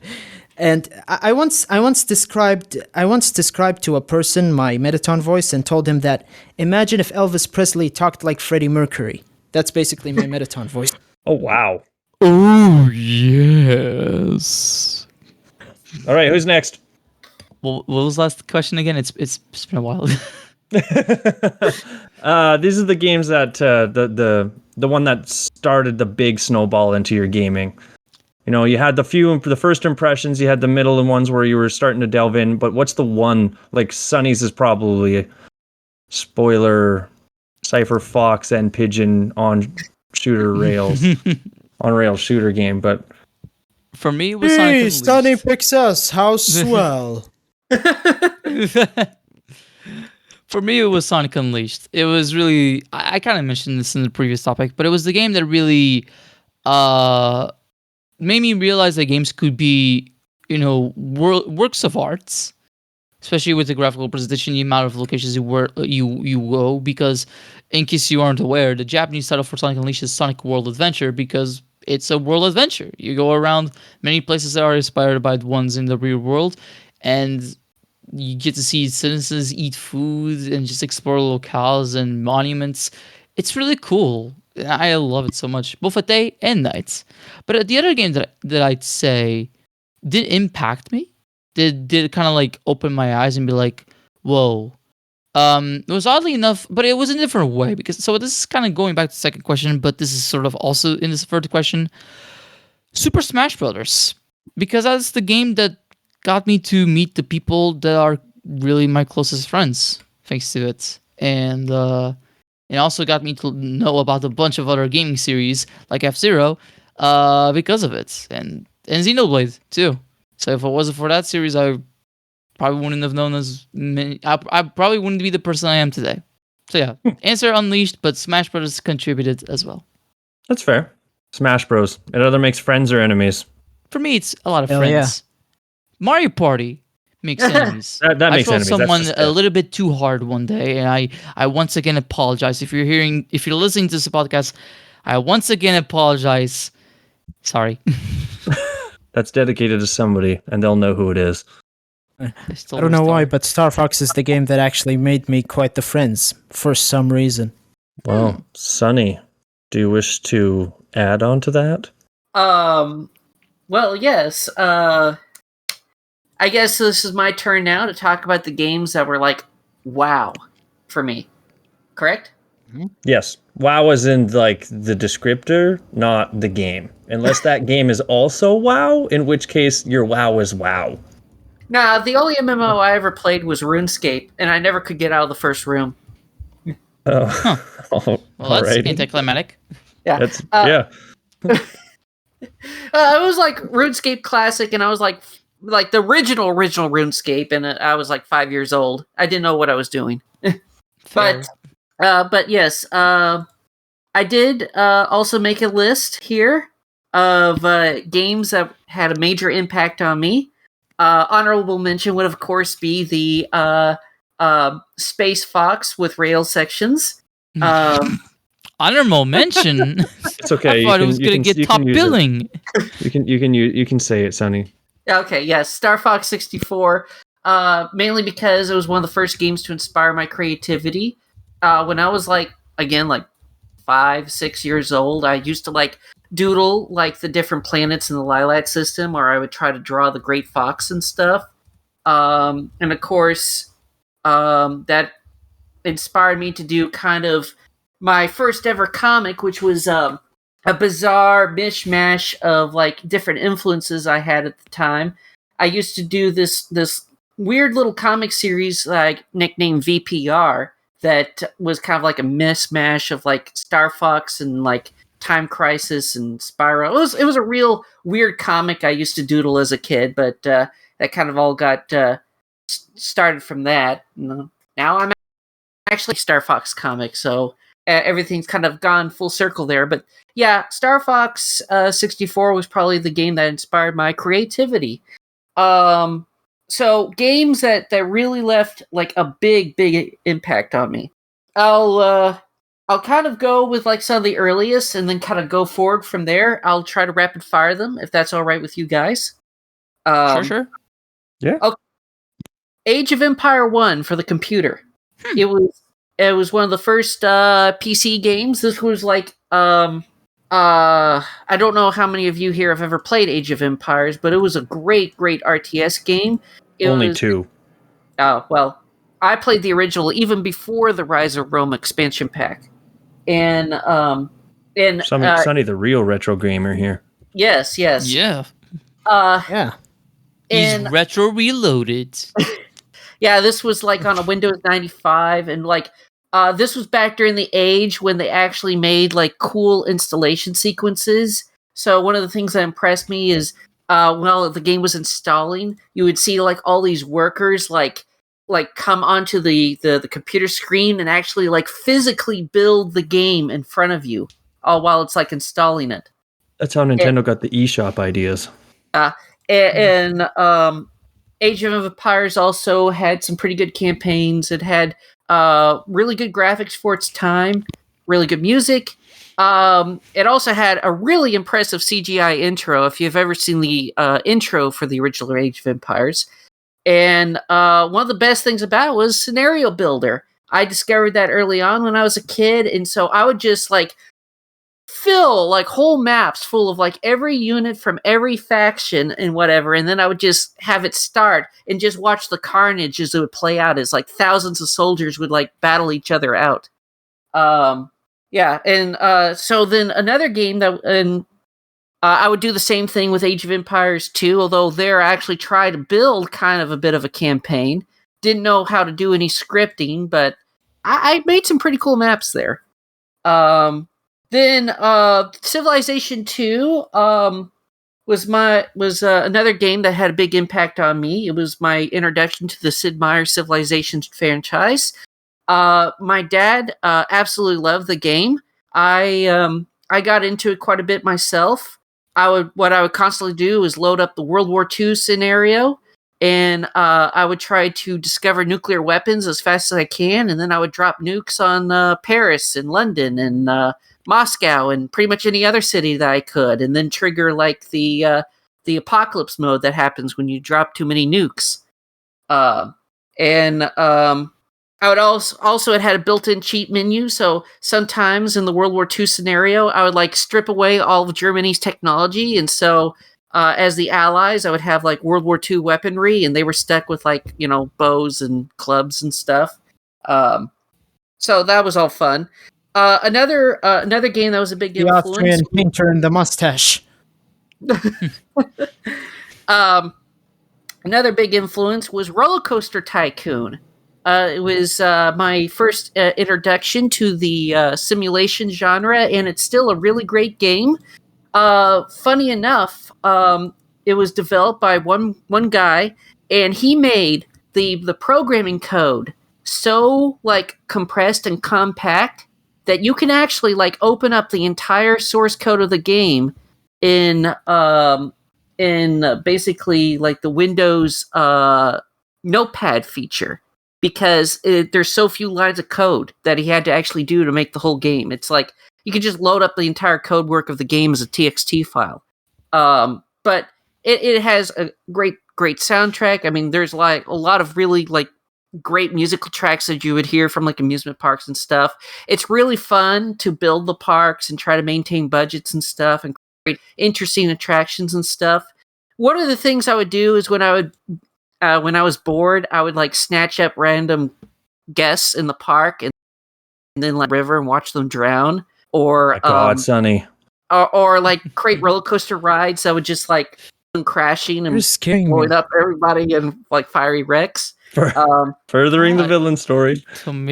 God damn. But most of the time I tried to play Roller Coaster Tycoon legitimately, and would always have a lot of fun with it. Another one would be Need for Speed Hot Pursuit on the PC. This is the original Need for Speed 3 Hot Pursuit, not the other Need for Speeds that are called Hot Pursuit.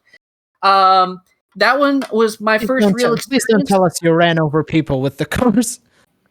No. Well, first of all, you couldn't. In his defense, though, who didn't make those roller coasters? Yeah. Everybody made a roller coaster death trap in Roller Coaster Tycoon. Yeah, I can't blame you on that one, to be fair. No, I was talking about Need for Speed. I probably would have run over people too, though. Yeah. Well, there's no people to run Yeah, over. everybody does it in GTA. It's okay. Yeah. But anyway, the original Need for Speed 4 Hot Pursuit is a really, really good racing game, and none of the following Need for Speed games have ever felt the same. This game had really good vibes for like a Windows 98 game. I always would play it in first person, which was really, really cool. I've never really played racing games in first person before, so it was very exciting. It was also one of the first games that would have a police pursuit system. And so some of the races could be really intense where, you're looking in the rear view mirror and there'd be like a dozen police cars chasing and you would have to like avoid spike strips and stuff. It was, as a little kid, playing it on PC with like a keyboard and mouse, it was a lot of fun. Years later, I would get the PS1 port of it, but it wasn't the same. I really want to get the PC version of it sometime. Another one was the original Pharaoh for PC. I don't know if any of you guys have ever played that, but it is a great city builder game. It's set in ancient Egypt. It has a great soundtrack, and it also is one of those like really old like games from like 1999 and 2000 that has basically aged so well that it looks good even to this day. Oh, wow. It had a great art direction and great graphics. So beyond that, some other games that were a big influence on me was the Command and Conquer franchise. In particular, Red Alert 2, Yuri's Revenge, and Command and Conquer Generals, and General Zero Hour. Those particular 4 games I absolutely love even to this day, and they're still some of my favorite real-time strategy games. Have any of you guys played those? No, but I do have what were the impacts that these left, like, per... I've heard of Command and Conquer. Oh, well, like I said, Need for Speed, Hot Pursuit got me into racing games. Yeah. Pharaoh got me into city builders. Gotcha. Roller Coaster Tycoon kind of got me into more like the sim tycoon genre? Yeah. Gotcha. Yeah. So Age of Empires got me into kind of more traditional real-time strategy games. Civilization 2 kind of got me into like those 4X type games. Command and Conquer got me into the real-time strategy games. I thought Age of Empires. Yeah, but that's more of traditional where you have to gather resources and stuff. Command and Conquer, there's less resource in building management there, and more like, big scale war. Yeah, more war stuff. I like war. More blood, more carnage. Damn. And a surprise quote from the living up to its name. Superman. Yeah. On the console side of things, Metal Gear Solid 1 for the PlayStation 1. Okay, That was a huge influence on me. It was one of the first games to really kind of make me think about like the story's themes and subjects. Stuff about how to live life and stuff, and a lot of interesting topics such as nuclear arms and genetic research and lineage, nature versus nurture, things like that. The presentation in Metal Gear Solid is still up there. I really like how the story of Metal Gear Solid was told on the PS1, and it was kind of slightly before the time before Kojima started getting overindulgent in cutscenes. So things are still like decently paced in terms of the ratio between cutscene and gameplay. And the boss battles, it has probably some of the best boss battles on the PS1 when it comes to just the uniqueness of them. I mean, if anybody's ever played Psycho Mantis, you know what I'm talking about. And Psycho Mantis, I control your mind. You like Castlevania, don't you? Yeah, and I thought that was Gollum for a second. Also, I really love the final fight that you have with Liquid in the game, where you have like just this one-on-one fist fight and stuff. It's really cool, and I really like the soundtrack of Metal Gear Solid. Really good, yeah. Yeah. Another game that absolutely wowed me was Ace Combat 4 for the PlayStation 2. It got me into like the air combat genre. And the Ace Combat trilogy on the PlayStation 2 is probably some of the best games on the PS2. It's up there. And Ace Combat 4 was my introduction to that particular franchise and that particular genre. And what blew me away was just, how much freedom you would actually have in a particular level. I mean, you would have like 15, 20 minutes to beat a level. And they would have so much recorded dialogue for each level, and like freedom of like picking your targets and stuff. Like you could fly from one end of the map to the other and just blow up different objectives or secondary objectives or just like random enemy targets. And it was a really fun game. And I would say Ace Combat 5 was kind of the peak of that trilogy on the PS2. They're really good games, and you know that a series left a big impact for you where you want to play more Ace Combat games, but you've already like played almost all the ones that you have access to. And so you start seeking out like all the copycats and clones and like lesser derivatives just so you could just, scratch that particular itch. And the Ace Combat series in that particular like subgenre of games is like that for me. Another big impact for me was my introduction to the sandbox genre, and that was with Mercenaries Playground of genre. Was the Mercenaries Playground of Destruction game for the PlayStation 2. I still consider this to be kind of like the gold standard for a sandbox style game. It has, it had not just one overworld sandbox map, but two. And you could go between either one in the game. It had the Deck of 52 system, so you had like basically 52 almost like I wouldn't say bosses, but they were like special targets that you could like find anywhere on the map and like, either kill or arrest them. And that was such a cool system. I wish more games kind of had a bounty system like that. You also had, in the game, the black market. Basically, you just open up like this PDA of yours, and you want to have like weapons dropped at your location, or you want like a vehicle like immediately dropped at your location or whatever, and you just pay the money and there it is. The vehicle is like dropped off at your location. So it's like it's really cool. So it's like, you could get weapons and vehicles on demand. All the buildings in the game are destructible, so you can like one time I was bored, so I like laid waste to an entire city just to see if I could, and I did. Another thing is like that stuff is like persistent.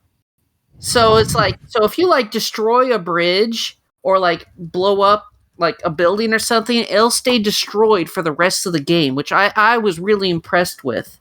Of course, like I said, this was during the heyday of GTA, so you can steal any vehicle you want.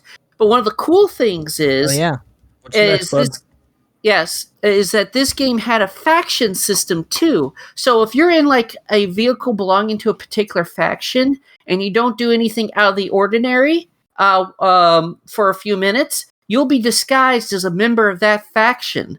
And so you could like drive into like bases and stuff. And one of the cool things is the game also had like a faction war system. And so like later on in the game, like some of the different factions will like end up going to war with each other, and you can like take jobs from either one faction or the other faction or both factions, and you can actually influence how much control over the whole sandbox map that that particular faction would have.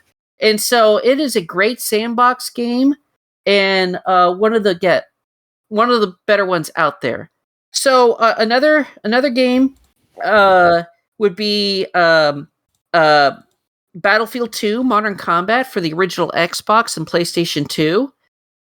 It was kind of my introduction to the Battlefield franchise, and it's still one of the better ones. One of the cool things about this particular one is it had a hot swap system. So you can just like, with a press of a button, you can swap to a different person on the map. And it's really kind of hard to describe. It's something that is actually cool. Yeah, but it is really cool, and it's something that I so wish other Battlefield games had, because you could be like playing a sniper as 1 minute, but like let's say there's like a helicopter flying overhead and you want to be like that helicopter pilot instead. Just like you just point your reticle at that person, push a button on your controller, whoosh, and you're swapped to that helicopter pilot. It is such a cool mechanic that I really wish would come back. Another game is Dragon Quest VIII for the PlayStation 2. It was introduction to big RPGs. Yes, traditional JRPG. It's a Dragon Age, it's just Dragon Quest, so yeah. Yeah, it was my introduction to traditional JRPGs, and it is one of the prettiest games on the PlayStation 2. It has cel-shaded graphics, an orchestral score, and the art is done by Akira Toriyama of Dragon Ball fame. And it is a huge game, and also very, like I said, a very beautiful game. It has a great soundtrack. The gameplay is fun, and it has a very kind of relaxed, laid-back feel. It doesn't get too wrapped up in its own story. It doesn't take itself like too seriously, which I think is a problem that a lot of Final Fantasy games have, where they get too self-serious. I love to play Final Fantasy. Yeah, me too. I love Final Fantasy. Well, I've played 7 and Crisis Core. So, but yeah, Dragon Quest VIII was my introduction to proper JRPGs, and is a game I still love to this day. It's also a game I've never beat because I got really far in that game, and then I like introduced my dad to playing the game. He enjoyed it, and then I accidentally overwrote his save over mine, and it was like a knife to my chest, because I was like, I was so far in that game, and I've never actually gone back to actually try to beat it, and I need to sometime. Couple of other games to kind of wrap this up. Unreal Tournament. It was for the PC. It is my introduction to arena shooters, and is still one of the best ones out there. Has a great soundtrack. Has really good visual aesthetics. The AI is actually a lot of fun to go up against, which is not something you can say for a lot of like offline arena shooters, but it has really good AI, and it is a really, really fun game, and there is tons and tons and tons of custom maps out there on the internet for you to, and they're really easy to add too. So yeah. Unfortunately, this is a game that's delisted, so it's really hard to find. But there's ways to find it. It's the internet. Yeah. Yeah. And then there's Deus Ex, which is a really, really good immersive sim. Is my introduction to that particular genre. It is in a kind of a way, kind of predicted. Pretty much the game basically kind of predicted a lot of things that have kind of come true over the past 20 years. It is a very fascinating game and a very thought-provoking game because it's all about conspiracies. It's all about, freedom versus control, and it has like a lot of cool stuff like about like evil corporations, cyberpunk aesthetics, and just kind of like the nature of freedom and stuff. It's a very thought-provoking game, and it's very interesting. There's a lot you can really kind of unpack with that game. Highly recommended. Gameplay is also really good because they offer like multiple solutions to pretty much anything. If you like, for example, like let's say you have an objective where you need to get into like some location, you can like sneak in through the air vent. You can just go in guns blazing. You can like, talk to an NPC and do like some sort of like side quest or something to get a disguise to go in, or just get access through some other means. You can maybe like hack a security system or something instead and go in that way. Or maybe you'll just like, one of the cool things about Deus Ex is there's pretty much always multiple ways to approach any objective. And it's something that not many games do. And pair that up with a good story. Very, very, very influential. And it's a game that I still think about to this day because just how relevant it is to our present day. And then probably the last couple of games is Flash games. I was around back when Flash games was really big on the internet. It really blew me away of how freely accessible so many games were online that you could just play in your browser. I got kind of addicted to Flash games from like 2008 to like 2012 to the point where that was almost all that I was playing. I ended up becoming a beta tester for a Flash game, Last Stand Union City. Nice. And yes. And yeah, if we ever do an episode on Flash games, I could definitely share a lot of happy memories about that stuff. And then lastly, and probably one of the games that was one of the biggest wow factors for me is it's kind of a 2-for-1: Elder Scrolls Oblivion and Fallout New Vegas. I had a classmate. Those two hit hard. I had a classmate who was in love with these two games. And someone who was in love with these two games, of course, would see my games, and I was like, "You didn't play shit." But no, Fallout New Vegas and Elder Scrolls Oblivion, they're both really good games. Although there's big asterisks with especially Oblivion, it's kind of buggy. But the sheer times the detail. Yeah. But yeah, the sheer scope of Elder Scrolls Oblivion was something I had never seen before up until that point. And I'm a Star Trek fan, so I was really excited that Patrick Stewart was in the game. And I just really liked how alive the world felt at that time. Like, up until this point, the last time I really saw like a real living, breathing world like that was Majora's Mask. And so to see like all these cities where people had like day and night cycles and things that they did during the day and stuff. And you could just, you could pretty much do anything in the game. You could become a thief. You could become an assassin. You could become like a warrior or a wizard, or you can be involved with the main quest, or you can like, with the DLC added, you can, become like the leader of a knight of a religious order that you revive and stuff like that. Or if you have the expansion pack, you can even become the God of Madness. And so there was just like all sorts of really cool things in Elder Scrolls Oblivion. And while it was kind of a chore to actually eventually play through it all because of, well, how unstable the game was, it was really fun. And it's a game that really kind of impressed me with just how far gaming had come, at least for me growing up.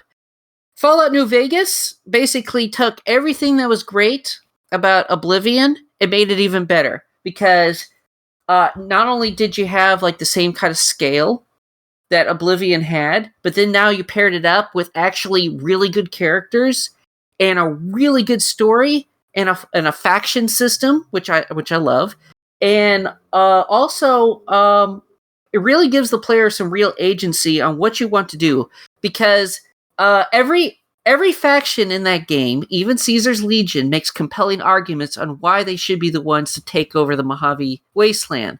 And so, it really makes you think, what is best for New Vegas? And it's also one of those games where I actually played through it more than once. I did the NCR ending and also the Yes Man ending, and I was really happy with both of those endings, especially the Yes Man ending. How but many it was one of those. were in that game? How many endings? Lots. Golly, there's like. Are you counting all the additional slides on which quests you did or didn't do, or how you complete? I mean, you could go if you're counting all that. There's like probably 50 plus endings, but if you're not going that in depth, there's like 3 or 4 like main endings, not counting the DLCs. But New Vegas is one of the first games that really, really made me sit down and think what choices I wanted to make in a game that would impact like the characters in that world and what would be like the eventual outcome with those choices. There's a lot of choices and consequences in Fallout New Vegas, and New Vegas was one of the first games that really made me like sit down and think, okay, which quests I want to do and how I want to complete them and which sides do I want to take. And which things I want to do for the betterment of the game's world and its characters. I fell in love with that game and its setting, and unlike vast majority of people, my experience with Fallout New Vegas was relatively bug-free, shockingly enough. Oh, so you didn't have people like flying into the air or something like that? At most, occasionally, when I killed a person, they fell through the floor and then, just vanished from existence. But that only happened like a handful of times. It was of all the Bethesda RPGs, it was like the least buggiest for me. Fallout 3, on the other hand, that game was like practically unplayable. It was almost so broken. That's a game that needs a remaster. Is Fallout 3 real bad? My favorite comment about their engine was someone who said their engine can legally drink, and it was because their engine, the creation, their engine.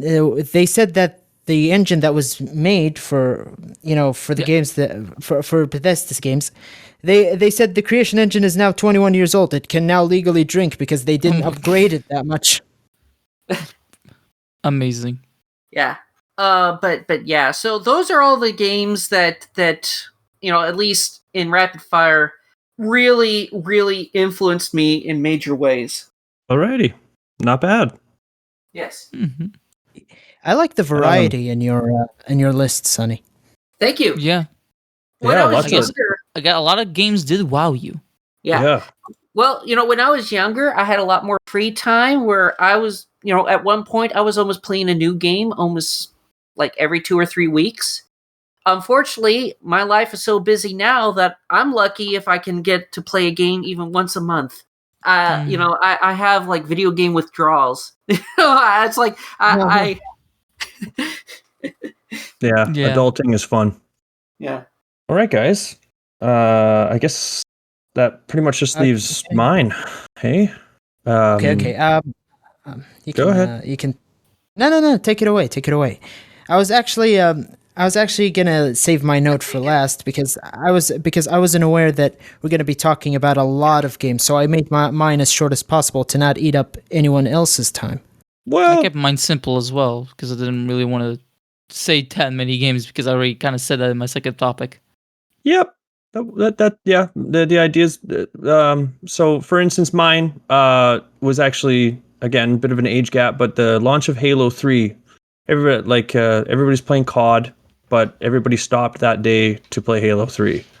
And I've always been a big fan of the games, but after I played Halo 3, that's when one of my friends at school back in high school, he just said, I looked over and he's reading a book and it has Master Chief on it. I'm like, what is that? He goes, this is Halo, The Fall of Reach. I'm like, there's books about Halo? And he's like, yeah, it's about everything that happens before the first game. And then he lent me the book. And I realized that games don't just stop at games. They can be entire worlds and universes, book series, movies, and everything. And Yes. I wanted to just start consuming as much as I could. It opened up what used to be just like gaming, there's like playing Halo through the campaign or online with friends, to reading, watching, everything. It went from Halo to Gears, Fable. The Pokemon series was more than just a game. I mean, I always knew it was a show and movies too, but it just opened my eyes to the fact that gaming doesn't just stop at sitting in front of a TV and playing it. And then I just started consuming as much as I could. And that's when I really branched from just being like a video game player to being like video games as a passion. Enthusiast. Yes. A connoisseur. Enthusiast, a connoisseur of sorts. Yeah. I know someone who had PlayStation 2 as like a console for a very long time, like up until 2005 or 2006. And he didn't even hear about Xbox 360 until he was in like middle school or high school. And he never saw graphics go from that to that in like a few years. And the first game he bought along with Xbox 360 was Halo 3. And he played it all night long. Like, I remember him like talking passionately about it. It was such a jump in quality from like the original Xbox and PlayStation 2 to the 360 and PS3, because you can go back and play the original Halo 2 and like you see the polygons, you see the textures and everything, but then you go to Halo 3 and suddenly the trees have leaves. That was the thing that wowed me the most. The trees had individual leaves and vines, and there was so much attention to detail. The water stream running through, like you'd see it before, but it was like a surreal jump. And then the Wii was also there, I guess. Ah, the Wii. I'm actually surprised that it wasn't that popular. The Wii? Well, then again, you know my situation. Yeah. So here in North America, the Wii took us by storm. Like, It was the craziest launch, and like people were like fighting over it. There was that one woman there was a radio show that was hold your Wii to win a Wii. I heard that story. I heard that where story. she died of water poisoning. I remember when that was actually on the news. Yeah, that was Actually, crazy. didn't know the story. Huh. Yes. So the radio station got sued. They got shut down. The two guys who were the radio hosts, they never worked in radio again because of it. It was crazy. Like the world was like North America was just fiending over the Wii. Yeah. And here's the thing: while everybody was clamoring for Wii, another Beanie Baby craze. yeah, while everyone was clamoring for Wii's, gamers, like the hardcore gamers, like were abandoning Nintendo in droves for the that's the PS3 thing. and Xbox. Yeah, Because they already abandoned Nintendo on the GameCube. Yeah, well, like gamers were going for PlayStation 3 and Xbox 360, but the rest of the non-gamers were like, "Oh, I can play tennis in the living room," and like it's great, but like Nintendo in the Wii genre definitely kind of left its fans behind. Yeah. I mean, it's no wonder those people are the ones who are fit. It is called Wii Fit.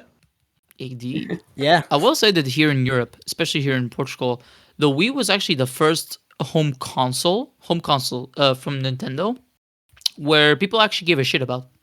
Because the previous ones here in Portugal, nobody cared. Only the Game Boys. But when the Wii rolled around, it's like, this looks interesting. Another neat one is actually the Game Boy. Mm-hmm.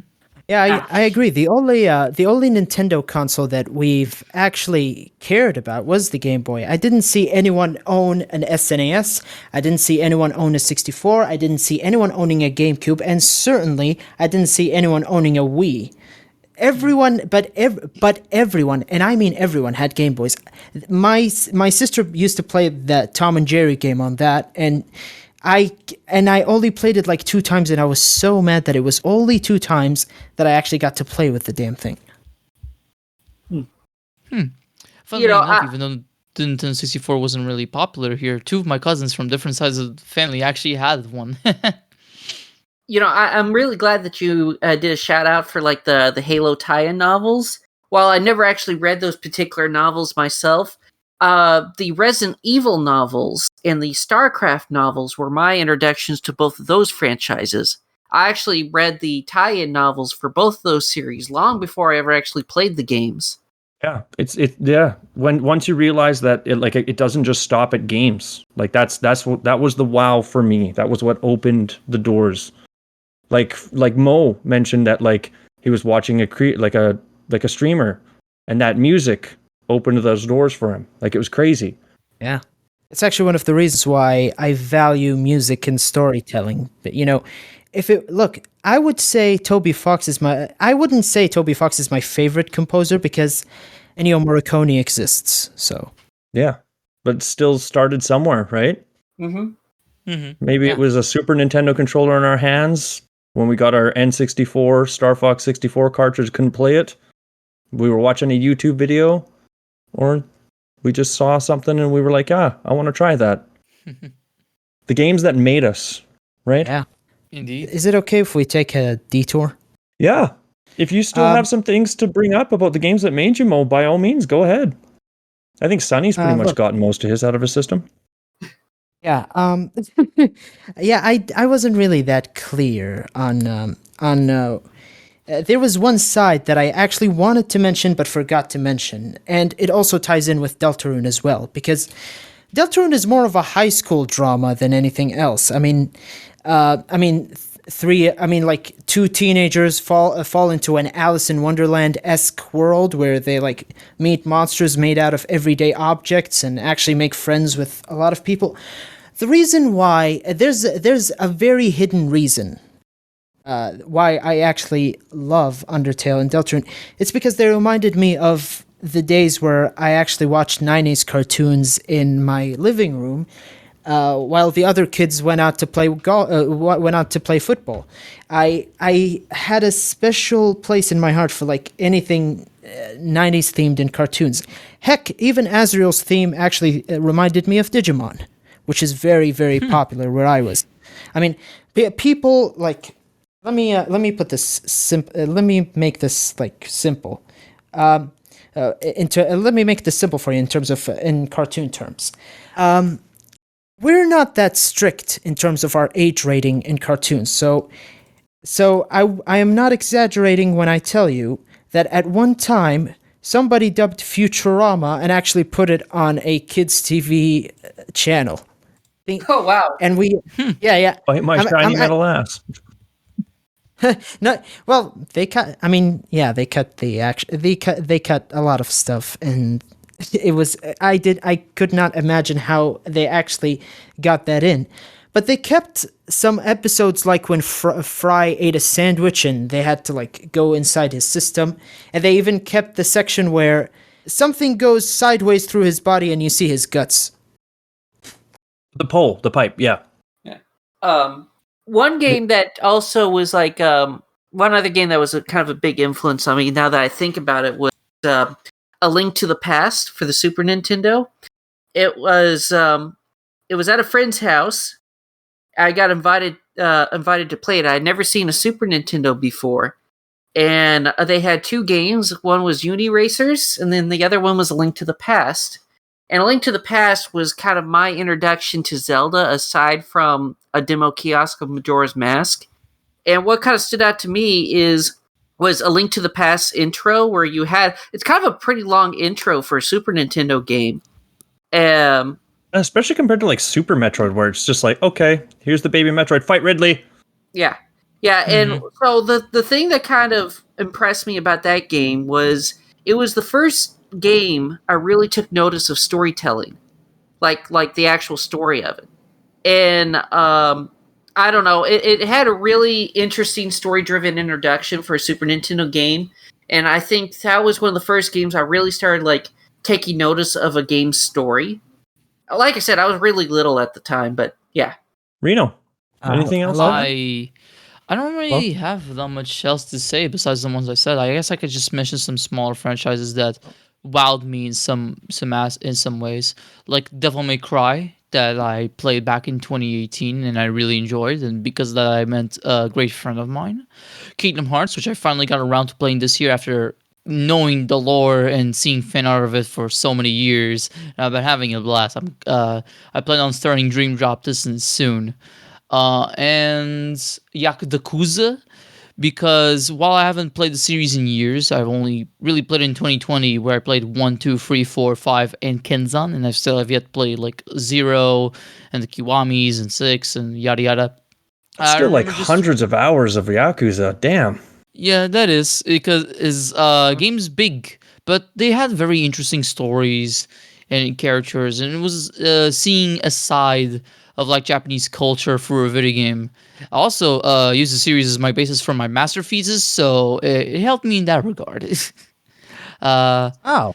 Yeah, and also Metroid, but I already mentioned Metroid. Really cool. I mentioned plenty already. Oh, me and you will talk about Metroid sometime.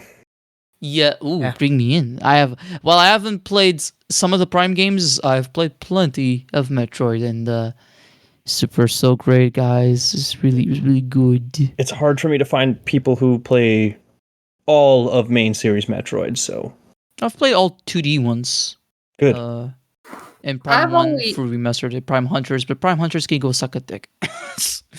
I've only ever played 3 Metroid games. The first Metroid Prime, Metroid Fusion, and AM2R. Oh, good. Now play so 2 Metroid games and a fan game. Yep. Yeah.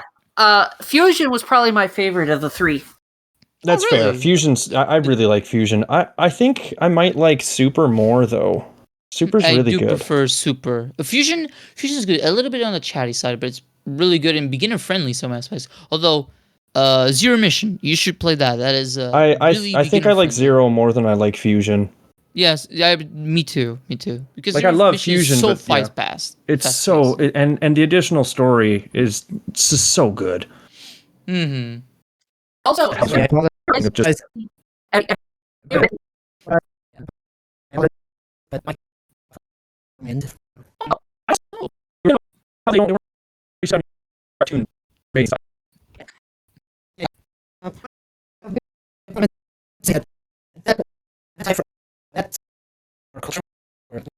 We're swimming in 90 cartoons that we actually kind of skewed my opinion on what games to play. I would later go on to play things like Celeste, Earthbound, and just like I said, the Sonic games, and a lot of stuff where there's like whimsical stuff, and there's also like rebellious like plot points and rebellious music that like doesn't follow what you exactly think of when you say what you think. So that is like. Okay, I guess. I guess just another series that didn't really wow me, more so impressed me because it was just really fun. Was Trophy Fighter. When I was a kid, I played the original game, the remix version, with a friend for like a few hours, and we had a lot of fun. We were shocked that even with a simple roster, we were just having so much fun, and we played so many matches. And then after a while, we realized, oh, it's been an hour already. Whoa, what? And there's also Resident Evil 4, because I just had so much fun with that game when I played it this year. Because it's like, wow, the guns just feel really good. I just really like playing for this. This is nice. Glad this is my first Resident Evil game. Yeah. A couple of other games to mention is the Time Crisis franchise for the arcades. Love those arcades when I was younger, especially Time Crisis 2. Another special mention would probably be the Soul Calibur and Tekken franchises. I was introduced to Tekken 5 and Tekken Tag Tournament, and the first and third Soul Calibur games. Oh, Soul Calibur. Yeah, I missed That's you. a series I want to play someday. Yeah, I really love Soul Calibur 3 a lot for the PlayStation 2. It was one of the first PlayStation 2 games I got. Now this is gonna sound weird. I liked 4. I did. 2 was just 4. Soul Calibur 4. I liked 4, just because it's the most offhand, like out of place guest characters with like Yoda, Darth Vader, and the Apprentice. But I don't know. It was the first next gen one, and I liked it. Yeah, I liked Link in Soul Calibur the franchise. GameCube one, though. I wish it would come back. Yeah, and not to mention, like, they had such good guest characters. Like in 2, they had Spawn on Xbox, Heihachi on PlayStation, Link on GameCube, and then in 4 they had Yoda on 360, Darth Vader on PS3. Soul Calibur 5 had Ezio Auditore di Firenze, the best of the assassins. And then Soul Calibur 5 had Geralt of Rivia. Like, that's boss. Mm-hmm. I miss Soul Calibur. Yeah. Go ahead. But yeah, I was just simply agreeing that the Soul Calibur franchise was really good. One of the cool things was in Soul Calibur 3, it had a very versatile, like, create a fighter mode. I remember, like, in video game magazines at the time, they used to hold a contest of, like, different custom fighters that people made, and you could, like, submit in screenshots of, like, which different kind of fighters you created. Like, somebody actually, like, created, like, Big Boss from, like, Metal Gear Solid 3 using nothing but Soul Calibur 3 assets. And it was really cool because it basically made him look like a pirate. Yeah, I actually vaguely remember those. You're kind of unlocking a core memory.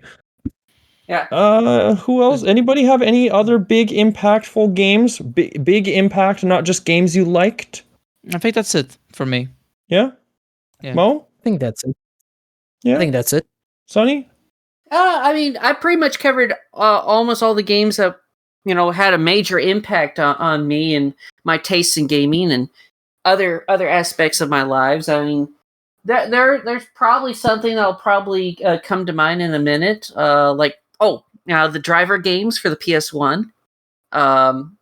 But yeah, I mean, pretty much I covered, I think, almost every game that's had a major impact on me. Of course, there's probably plenty more I could probably talk about, but yeah, I covered the highlights. Funny, because the ones that impact Sonny are like some people's entire catalog. Yes. Yeah. What a gamer. What an impressionable young person. Yeah. You might actually be the Quentin Tarantino of gaming. Ooh. Thank you. That's I kind of like that. Because you played everything and know everything in existence. Maybe just not the Tarantino foot thing. Yeah, we know of. It's something else. It's furries. Yeah. Well, guys, I think it's about time we start wrapping up. So you guys go ahead, and we'll start with putting some plugs in there. Sonny, kick us off. All right. I am SummersetBanjo. You can find me on YouTube. You can find me on Ko-fi. You can find me on Twitter, DeviantArt, Tumblr. I'm working on a Star Fox webcomic. I love video games. I'm participating in. Yeah. Yes. Mo is a very key player in that project. I'm glad to have him. And I love video games. I think about video games. I talk about video games. I dream about video games. And I also write. I love comic books and movies, and I also love politics. So if you ever want to talk to me about any of those things or all, just feel free to hit me up. I'm trying to build my YouTube channel, so feel free to check out my videos. They're mostly Star Fox related right now, but I am trying to expand on that. I also live stream too. So feel free to check me out, subscribe, or support me on Ko-fi. I'd probably swipe right on you, Sonny, if I read that in your Tinder bio. I'd give you a chance, Well, thanks. I made it on the smash or pass list. Now if Lance misses next week, that might be our next smash. Mo. Well, I am Mohamed El Esmeri 16 on Steam. It's spelled MOHANADALASMRI 16. That's on Steam. On YouTube, you can find me on the same name, Mo. I do a lot of random stuff. I did some edits because I wanted to experiment with some music. And if you want to see how I sound like as Undyne or Metaton, you can check the 2 videos I made on those 2. I know if you like to chat about movies, I'm a cinephile. You can hit me up on Discord. It's also Mo. If you want to come and talk to me about how crazy of a regular show is, you can also come and chat with me. And that's about it. Dino. As for me, I have my YouTube channel at RinoDino64. I do commentaries, I do some Portuguese stuff sometimes, and I may occasionally, every once in a blue moon, make a small essay on a random topic. I only have 2 so far, so it's not that many. And I also have a backlogged page where I constantly have been making reviews, regularly, I'd say. And you can check that out at backlogged RinoDino. It's pretty simple.